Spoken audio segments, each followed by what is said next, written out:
The new thing, the one thing.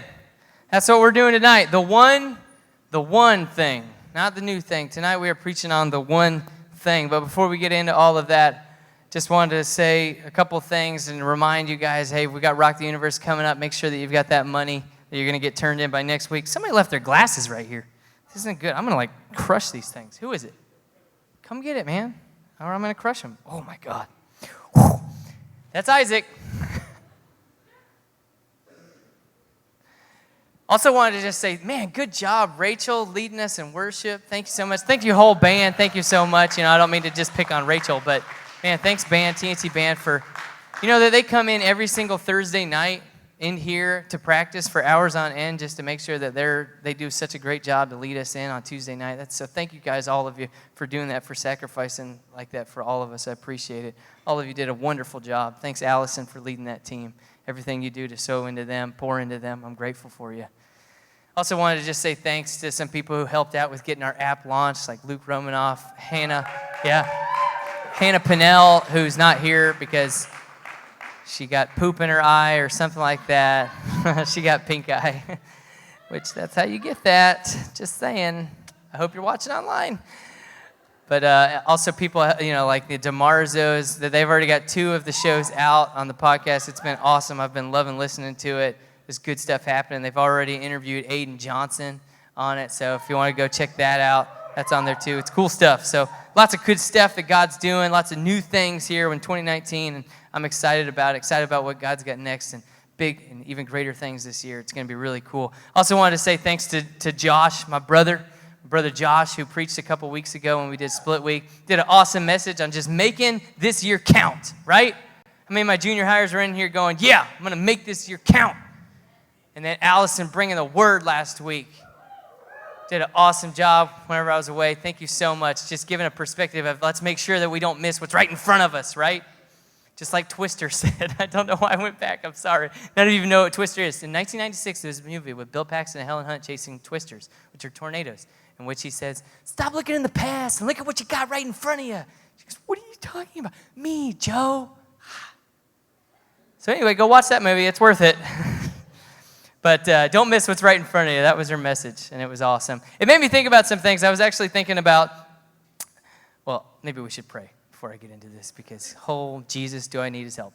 Lord, help. Amen. All right, so, but it made me think about this of don't miss what's right in front of you, of just like, what do you do whenever, you're like in a panic? You ever play that game of like, if the house was on fire, what would be the first thing you would grab, Of like, you got to quick, just what do I grab? What's right in front of me? That type of thing. Anybody ever do that? Ever like, you play that game? What would you grab if the house was on fire?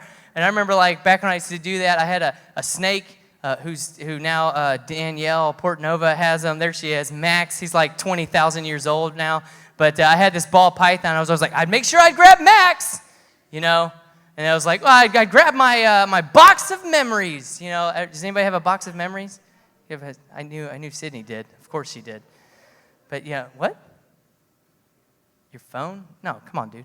But that box of memories, you're like, got to grab that because if I lose this, then I'll forget everything, or something like that. I always wonder, like at the end of the day, if you don't have pants on, and you run out there, and then everybody's staring at your house, that's an issue. So, I mean, you gotta every night think about, do I go to bed pantsless or not, Which I do. I'm not gonna lie. So, there's just that question of like, do I have pants accessible so that when I run outside or jump through the window, I was thinking about this recently. This game has kind of evolved a little bit, at least I think it has. Nobody really thinks about fires in their house. But I was... whenever you're like laying in bed and you're like asleep, but you're still a little bit coherent to the fact of like, I'm not really asleep. I'm aware, but I am definitely not thinking clearly. You know what I'm talking about? You ever been there? So I was laying in bed and I feel like I'm doing stand-up right now. That's kind of funny. I'm not. I'm going somewhere, maybe. But I was laying in bed and I was thinking about what would happen if a zombie apocalypse happened right now? What would I do? And so I was thinking about that. I was like, first off, I don't have any glasses, so that's not going to be good. I was like, I get out, I go over there and I get the kids and I bring them back to the bedroom. And then I'm like, honey, open the window and start crawling out. And I get the shotgun and I start just blowing them away as they come down the hall. I was just thinking about all of this. Man, if you're a zombie, you come to my house, you're dead. I don't care. I'm not going to pray for you. I'm just going to shoot you, okay? But they're coming down the hall, like, get out the window, and just thinking about that. The point is, what matters to you? What matters most to you? There was this guy in the Bible a long, long time ago. This guy, his name was Job. Anybody know about Job? It's spelled job. He's kind of weird like that. There should have been an E on the end at least. So anyway, the funny thing about Job is that it's actually the oldest written book of the Bible. So it was written even before Moses wrote the first 5 books of the Bible, which is, Genesis and Exodus and Leviticus and all those. It's before all of that there was this story of this man. Okay, what you have to understand is that Job, he wasn't a Jew, which means he wasn't one of God's children born under the lineage of Abraham, right? So God's children were the Jews. Those are the ones that he looked after. But Job somehow learned about God, and he started living his life as best he could inside of all the laws of what it was to be a Jew and one of God's children. And this probably happened because of his trade and different ways that he bartered, because Job was a really, really rich guy. Like, Job was legit loaded, okay? This guy had 7,000 sheep. How many sheep do you have? You know what I'm saying? He had like 3,000 camels. I would love what could you do with 3,000 camels? That sounds like just a good weekend. You know what I mean? He had 500 donkeys. He had 500 oxen. He had a large estate. Here's the kicker. He was the richest man in all of the East, which, if you didn't know this, when the Bible talks about the East, it's talking about Asia.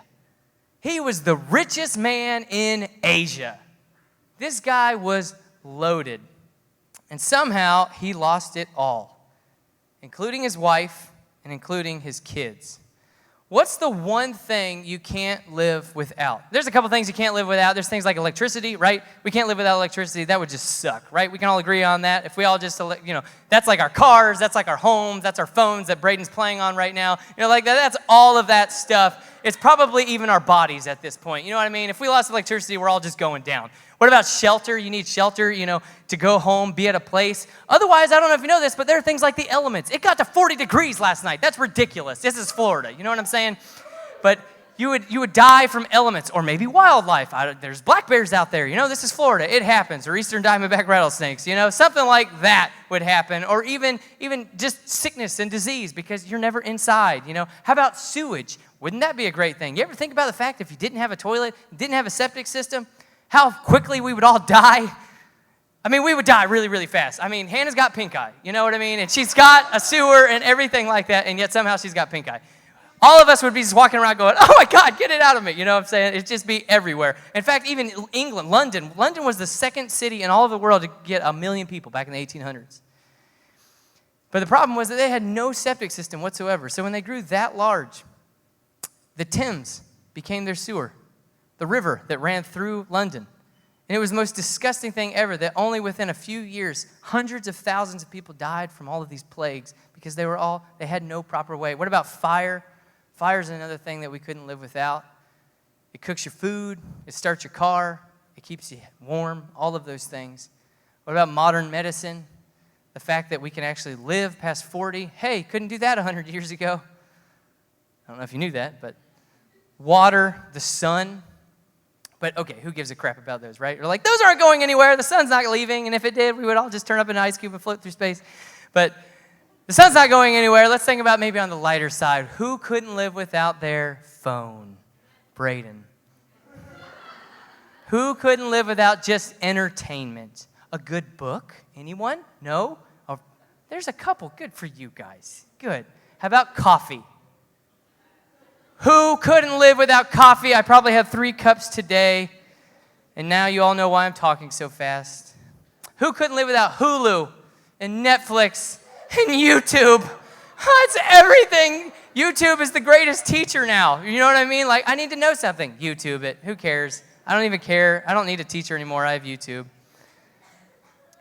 But we all know that those things fade. YouTube's not going to be around forever, just like MySpace. My what? Fine, let's get emotional. How about relationships? We can all agree that it would be difficult to live without those. your good relationships. How about love? 1 Corinthians 13:13, this is even biblical. It says, these things will last forever. Faith, hope, and love. And the greatest of these is love. So we can think about friends, your friend that you love. You can think about your parents. Maybe some of you, it's your grandparents. Maybe some of you, it's that boyfriend or the girlfriend that doesn't really love you, but you think they do. The reality is, those people will fail you. Listen to me. Those people will fail you and leave you. I don't know if you know this, but your grandparents will die. Your parents will. There might be some tragedy that happens, and that suddenly you lose somebody in your life. You're going to lose friends at different times. I was talking to a student a couple years ago. She was talking to me and going, I don't understand it, but everything's just changing. The people that were my best friends, the people that I always did life with, suddenly it's like, I want to hang out with them because they're my best friends, but when I'm hanging out with them, they're just doing stuff that I don't really like anymore, and it's like they're being so cynical, and they're being this and that, and I want to hang out with them because they're my friends, but I just don't like where this is going, and I talked to her, and I said, you know, in reality, this is part of life. Tribes, we call them. Your tribe changes. The group of people that you're with today, you're probably not going to be with in a couple years. Because everything just evolves and changes. People change depending on, where they're going, what their beliefs are, what they're believing for, what they're excited about, their dreams, their vision, their desires. And people go at different paces. I have one friend I've had my entire life, and that's Josh Ellis, who's sitting right there. I've had a lot of friends in my life, but only one has actually stuck through all the way, and we're 31 now. Well, I am. He's about to be. Yeah. We're all through these 30 years that we've had together. But in reality, there's been even times of our life whenever our desires and our wants and all that kind of went different paces, and we separated for a while, and then we just happened to oh, look, we're on the same path again, But it's super rare. It's very rare to find somebody you'll actually do life with forever. I was counseling a lady a couple years ago, too, who her husband and her were super key figures in the church. They loved Jesus. They were up here always praying for people at the front. They loved to just do life. And do life, they would see miracles. They'd lay hands on people, and they'd see them change, and it was amazing stuff. And then her husband died. Her husband died of cancer, and it was really terrible, and it was bad. And she was sitting at my kitchen table, and we were talking, and she was sitting there, and she was going, I don't know if that was his faith or if it was my faith. I don't know anymore if I still believe what I believe. I don't know what my relationship is like with God. And I need to go find that, but I'm scared. I'm scared if it really is or anything. The reality is, I cannot be the reason why my wife loves Jesus. And she can't be the reason why I love Jesus. But sometimes we do that because we love to love Jesus when life is really, really good. And life's really good. Life's really good. But if she's the reason why I say, yeah, Jesus, and man, I'm so happy, that happiness will not last. If people are your satisfaction, are your purpose, or are your love, are the reason, if people are, you will live a very disappointed life again and again because they will let you down. Things fade away, and people fail you. If you think I'm going to be here for you perfectly all the time, I'm sorry, but I won't be. I will fail you too. So don't trust in me. At least he's always there. I'll do my best. I really, really will. But I will let you down because I get tired. I get cranky, right? And I get really forgetful, right? Tired, cranky, and forgetful. So I'm like, what's your name? Leave me alone. I'm hungry. So Job was someone that did not understand God or know him. Now, he understood what the law was. He understood all of these things. I do this and this and this, and then I'll, be protected by God or whatever. So he knew of him, but he didn't know him. He didn't know God. And so what that meant was that he found all of his purpose and all of his real goals in life found in his wife, in his children, and in his belongings, which he had a lot of. He found his purpose all inside of that. And what it is that he was always afraid. Job was a very, very fearful guy. He was always afraid that one day God would get angry with him and take it all away. Do you hear me? That God would get angry with him and take it all away. And so what actually happened was that Satan came and took it all away. And Job, not knowing God, blamed God openly. He got angry with God. He said, I knew you would do this. That which I feared the most has come upon me, is what he said. But after he had his hissy fit and whined for like 40 chapters, because goodness, he finally got to the point that he realized that God, who God was, and he repented of everything, realizing he never knew him. He said in Job 42, 5-6, I had only heard about you before, but now I have seen you with my own eyes. I take back everything I said. That's a powerful, powerful statement of, I've only heard about you before, but now I have seen you with my own eyes. There are many of us in here who have heard and heard and heard what God is, who God is, but you need to know who he is and see him with your own eyes. God gives Job twice as much as he had before. Incredible. After he went and repented. Because here's what the reality was, is that Job was so focused on all the stuff that he had, he cared only about that, and he only cared about keeping God's law so that God wouldn't get angry with him, instead of keeping God's law because he loved him and knew that God loved him. And so when he lost it from Satan, not God, but Satan, he threw his hissy fit.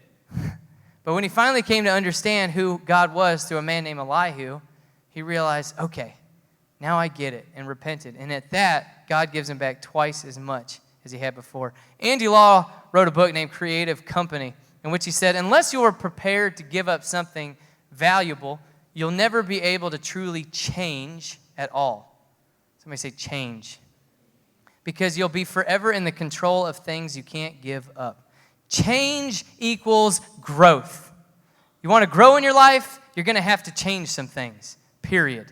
Change equals growth. Change also equals pain. You change things in your life, it's going to be painful. It's going to be difficult. Sacrifice is pain. But sacrifice brings growth. You want to grow, you're going to have to sacrifice some stuff. You want to grow, you're going to have to change. And those two things are going to bring you pain. But on the other side of that pain is power. John 15:13 says, greater love has no one than this, than to lay down one's life for his friends. Sacrifice. Because love is not measured by happiness or a good time. That's not what love is. Man, didn't we have so much fun? I love you, bruh. Love is measured by sacrifice. Love is measured by sacrifice. The best marriages, the ones that last forever, are those that are held by people that understand that marriage is not a compromise of 50-50, but it is a sacrifice of 100-100. My wife, it's no like, tonight we're going to watch a rom-com. What to expect when you're expecting. Because tomorrow we'll watch a Die Hard, which actually she likes, but I'll pick a movie, Blade Runner. She hates that movie so much. I don't really care for it. But anyway, tonight we're watching a rom-com because tomorrow is one of my movies. That's compromise. That's bullcrap. Guess what? Every night she gets to watch a rom-com. Every night she gets whatever she wants. Every night, because I put everything into I'm going to sacrifice for her. Because it's not a 50-50 thing. It's I'm going to meet every need as best I can. Now, of course, I get, like I said, cranky and tired and all of those things. But the cool thing is that when you live that way, she's doing the same for me. So yeah, we do watch Die Hard sometimes. But it's a 100-100. A real relationship is built on sacrifice. The best friendships that you've ever had in relationships are those that those people are constantly trying to meet your needs. What do you want to do? Hey man, I care about you. For no reason whatsoever, they just care. Nobody likes that friend who's always talking about themselves. Amen?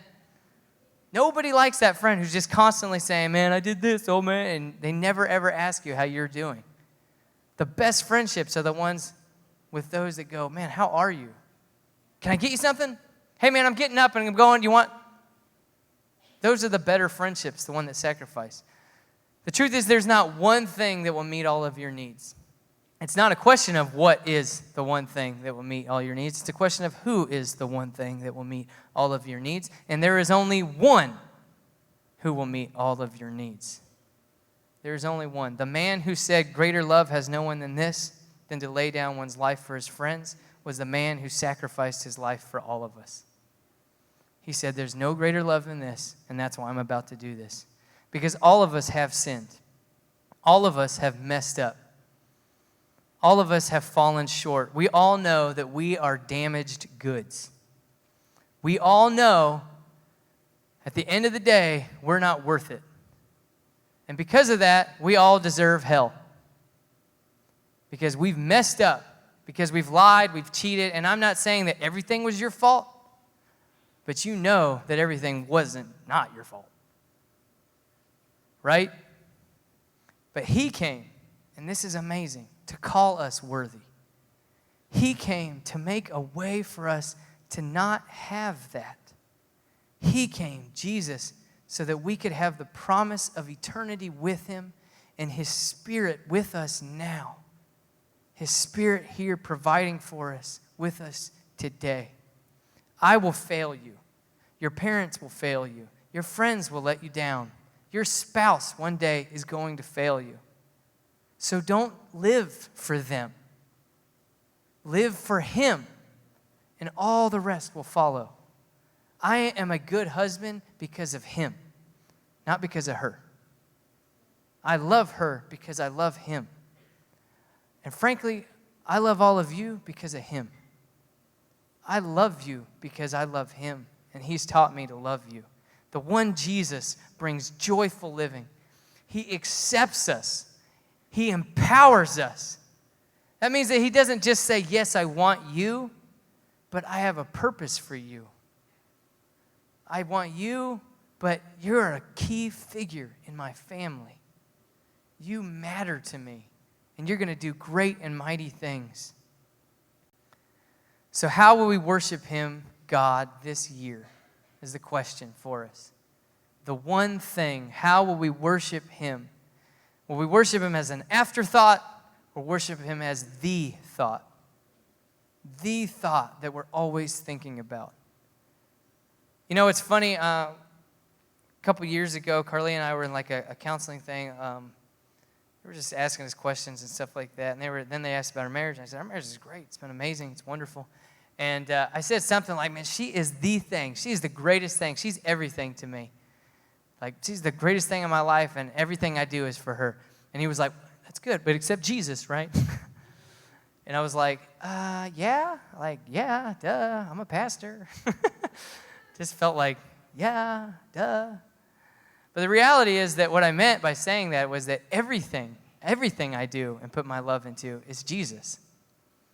That's that kind of concept of he's the center. Instead of the first, like, okay, I get up and I tell Jesus I love him, and then I go and tell my wife I love her, and then my kids I love them, and then I go to work, and now I've did everything in order and I'm done. No, it's just constant Jesus, constant my wife, constant my kids, constant my work. And that's just the priority. I know I got to get away with Jesus. Nothing matters but right now, right? That's that concept of he's just in it. Is it an afterthought or the thought? As one of the things that we love, or the thing that we love and we need. The one thing, the one and only thing. Because he is the one thing that is turning us into the new thing. He is the one thing that is turning us into the new thing. You want to change the world like we talk about, and I know you do. And I believe in you to change this world. Change it. You cannot change this world without the one thing. You cannot have a passionate, amazing marriage without the one thing. You cannot have a career that you love and are excited about every single day without the one thing. You will not be successful without the one thing. You will not have joy, true joy, real peace, real life in your bones without him. He is the one thing. John 10:9-11 said, yes, I am the gate, and those who come in through me will be saved. This is Jesus speaking. They will come and go freely and will find good pastures. The thief's purpose, that's Satan, who stole everything from Job, is to steal and to kill and destroy. My purpose is to give them a rich and satisfying life. I am the good shepherd. The good shepherd sacrifices his life for the sheep because love is measured by sacrifice, what I'm willing to put down, and he put his whole life down. Romans 12, 1-2 says, and so, dear brothers and sisters, that's all of you, that's all of us, I plead with you to give your bodies to God because of all he has done for you. Let them be a living and holy sacrifice, the kind he will find acceptable. This is truly the way to worship him. Don't copy the behavior and customs of this world, but let God transform you into a new person by changing the way you think. Then you will learn to know God's will for you, which is good and pleasing and perfect.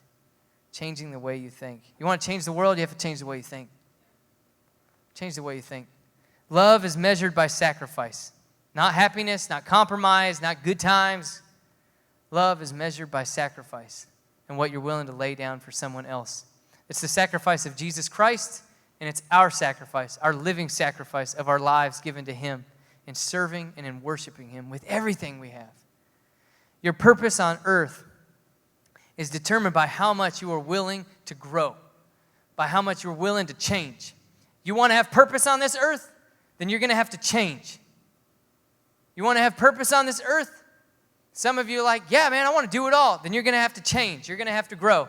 There's some of you are like, I don't really care, man. Fine, then sit there and do nothing. But I know there's going to be a moment of, what do I need to do to actually matter? It's time to grow. It's time to change. It's time to push yourself. It's time to go. What fears are you willing to face? What shame are you willing to cancel and delete from your life with Jesus Christ and his love? What amount of passion are you willing to give? What matters most to you? Who matters most of all? John 15, 13-16. Greater love has no one than this, than to lay down one's life for his friends. That's Jesus saying. You are my friends if you do whatever I command you. No longer do I call you servants, for a servant does not know what his master is doing, but I have called you friends. For all things I heard from my Father I've made known to you. You did not choose me. You need to hear this. You did not choose me, Jesus says, but I chose you. I chose you and appointed you that you should go and bear fruit, to have a powerful, fruitful, meaningful life, and that your fruit should remain, that whatever you ask the Father in my name, he may give you. You didn't choose me, he says. I chose you. He's the one thing that loved you when you were unlovable, Jesus. He's the one thing that will never leave you nor fail you. He's the one who will never leave you nor fail you. So as the band is getting ready and they're going to start playing and all of this stuff, this is what I want to do. Is that first off, I want to have all of us stand up and come on down to the front for me because we're about to go into worship.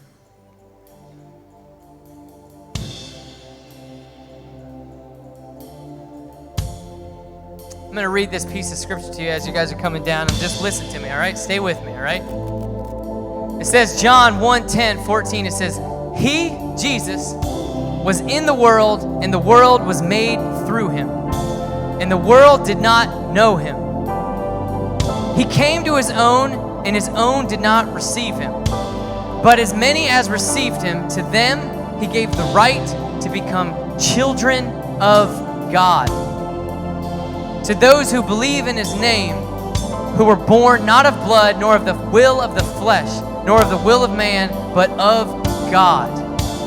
And the Word became flesh and dwelt among us. And we beheld his glory, the glory of the only begotten of the Father, God, full of grace and truth. Listen to me. You want him? Do you want to be able to face any fear? To face fear head on and know you can go through it in life. I want you to have the power to delete shame in your life.